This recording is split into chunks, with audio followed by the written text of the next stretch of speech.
Pour savoir ce qu'il y a à comprendre, Mario Dumont. En bon français, qu'est-ce K-E-S-S-E accent aigu, qu'est-ce que tu vas faire? Peux-tu arrêter de niaiser? Ben non, faut pas les contrarier, ça a complètement dégénéré. La rencontre du Trisac Dumont. Hey, tente-moi pas. Monumental. Hello. Et tu nous arrives ce matin avec des primeurs? Oui, monsieur. Oui, monsieur. Bon. Moi, là, je fouille. On est sur le bout de notre chaise? Ben, j'espère bien. D'abord, premier chèque que fait Mark Carney en tant que nouveau premier ministre du Canada. Premier chèque? J'ai la photo originale. Voici. Merci pour les élections, les amis.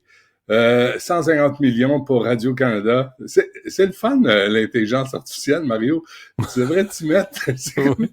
Tu tapes Mark Carney, chèque Radio-Canada, 150 millions. Puis il fabrique... Mais ça, on fait des farces, mais c'est pas vraiment drôle, parce que la politique de M. Carney, puis on n'est pas revenu là-dessus, mais c'est pas juste de donner plus d'argent à Radio-Canada, là, c'est de faire fermer les médias privés. C'est une politique proactive pour faire fermer, mettons, TVA, CTV, puis tout ça. Parce que Pascal Saint-Onge, sa prédécesseur là, au patrimoine, avait développé une politique pour dire, ben regarde, il faudrait laisser au moins, on donnerait plus d'argent à Radio-Canada. Bon, évidemment, le Parti libéral fait toujours ça, mais on laisserait le marché publicitaire au privé. Il y avait comme un effort de rééquilibrage pour dire, ben ça va être tough pour le privé, mais on va leur donner un peu d'oxygène, une petite bonbonne d'oxygène pour survivre.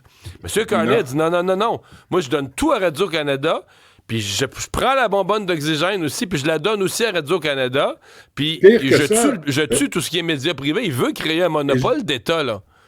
Je l'annonce en campagne électorale.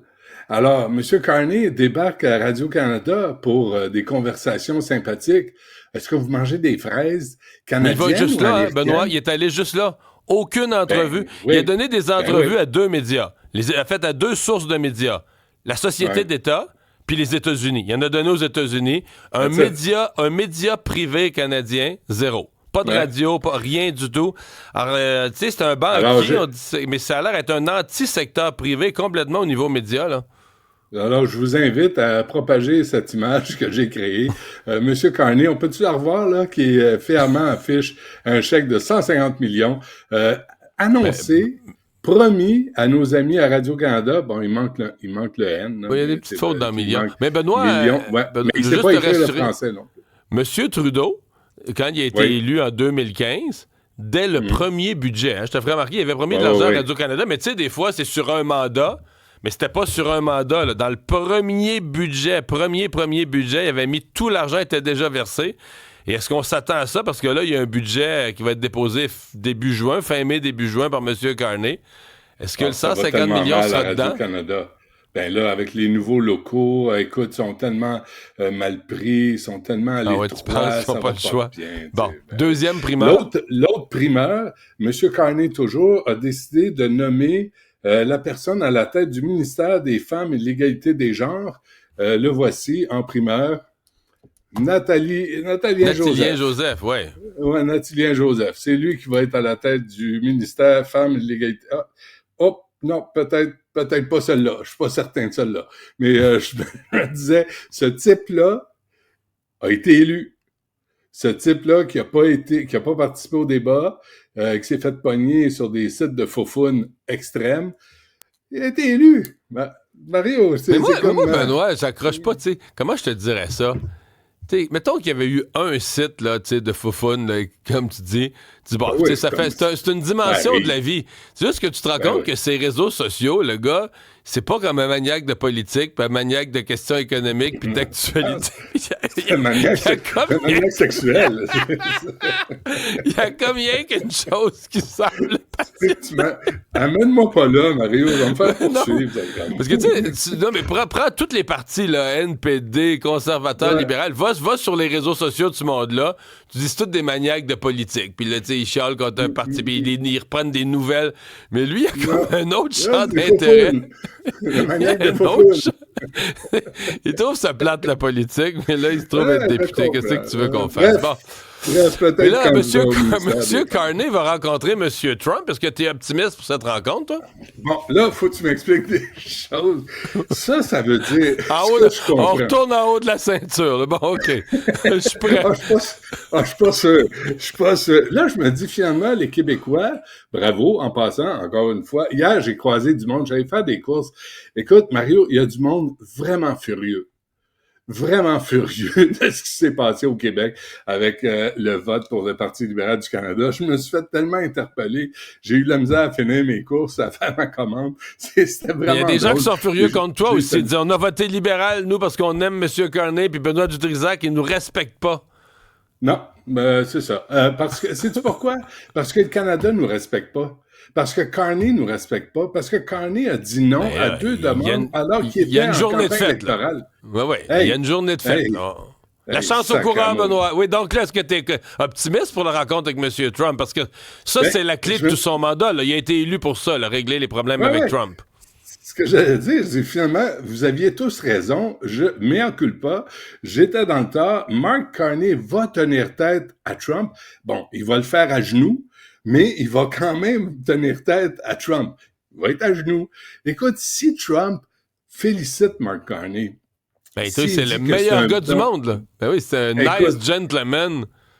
As-tu idée à quel point Carney a été flagorneur quand il l'a appelé? Monsieur Trump, vous êtes merveilleux, brillant, puissant, magnifique. Vous êtes fort, vous êtes l'homme de la planète. C'est ça qu'il faut faire, là. Il a lu la fable il a lu sa fable de La Fontaine, le renard et le corbeau. Si tu veux y faire échapper son fromage, là. Son fromage, c'est ça. Et ça, il dit ça à Washington. Parce que c'est la bonne tradition de Mark Carney. Il dit une chose à un endroit, à l'Est, il dit une chose à l'Ouest, qui est différent. Il l'a fait pendant la campagne électorale. Quand il est à Ottawa, la relation est finie. Je vais tenir tête à M. Trump, puis ça va passer par là.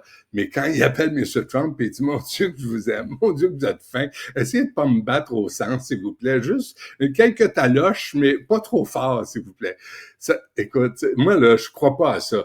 Quand Trump félicite quelqu'un, c'est parce qu'il l'a à genoux, parce qu'il est devenu son valet. Tu sais, j'allais dire quelque chose, mais je peux pas, parce que là, ça, je vais dépasser les bornes, même si je le pense.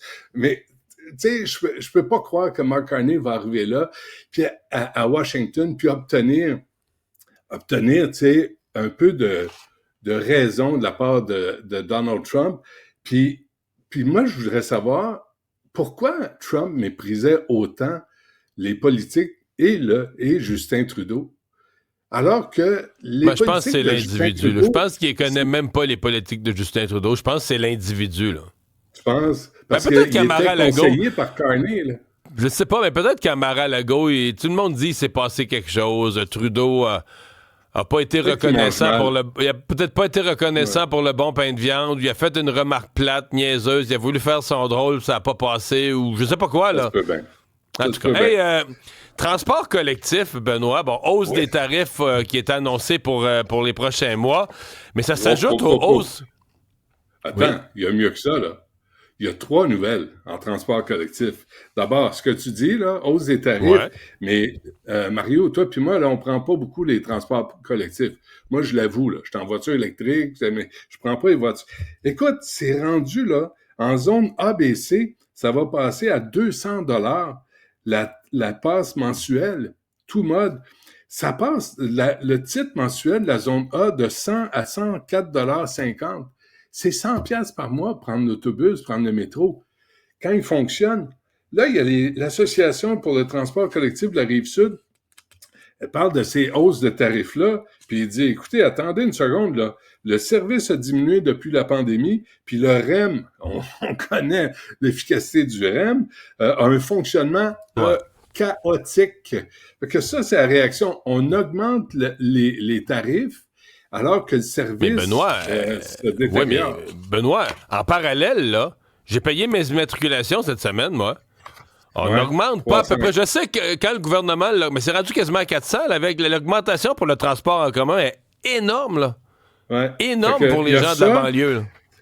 Il y a ça, Mario, le 25 mai, 2400 employés d'entretien, la STM, part en grève illimitée. Ben oui, pour aller chercher l'argent de la hausse. Hein?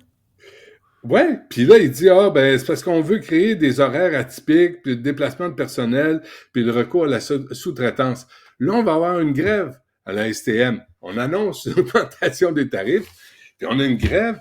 Puis l'autre nouvelle, tu as vu ça passer, le Nouvelle Air, qui a construit le REM, là, accuse Atkins Realis Canada et AECOM d'avoir fait preuve de négligence. Ils poursuivent pour 137 millions de dollars. Puis là, on donne le détail dans la presse là, de la poursuite parce qu'il n'y avait pas de système pour empêcher la neige, la glace de tomber sur les structures surélevées du REM. C'était pas inclus dans les plans initiaux. Ça a provoqué des dépenses. Les câbles utilisés pour alimenter les trains en énergie électrique répondaient pas aux exigences du REM, mais on comprend pas les conditions météorologiques. Puis Atkins Realis et AECOM auraient sous-estimé le volume à creuser pour une dépense de 10 millions de dollars. Ça, c'est à la station près de l'Université de Montréal. Écoute, le bordel, tu dis?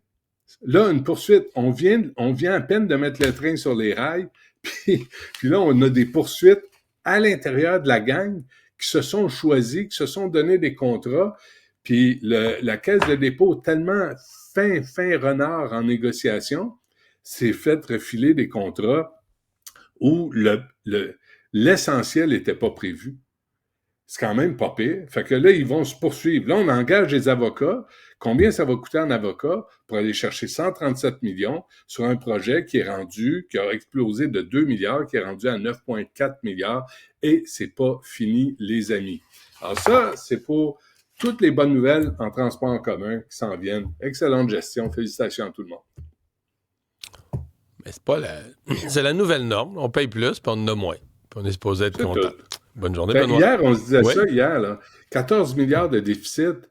Puis l'hôpital Maisonneuve-Rosemont, là, Christian Dubé a le front de dire « Où est-ce qu'on coupe? Où est-ce qu'on coupe? » Sacramouille, comment se fait qu'on a 14 milliards de déficit puis on n'a rien en échange? On n'a rien en échange. Mais ça, on a déjà eu la discussion. On en fait 38 projets, disent-ils, en infrastructure, mais est-ce que la construction de tous ces projets, les dépassements, est-ce que tout ça nous coûte trop cher? Ouais. Moi, c'est ce qui est en train de me dégoûter. Salut, Benoît.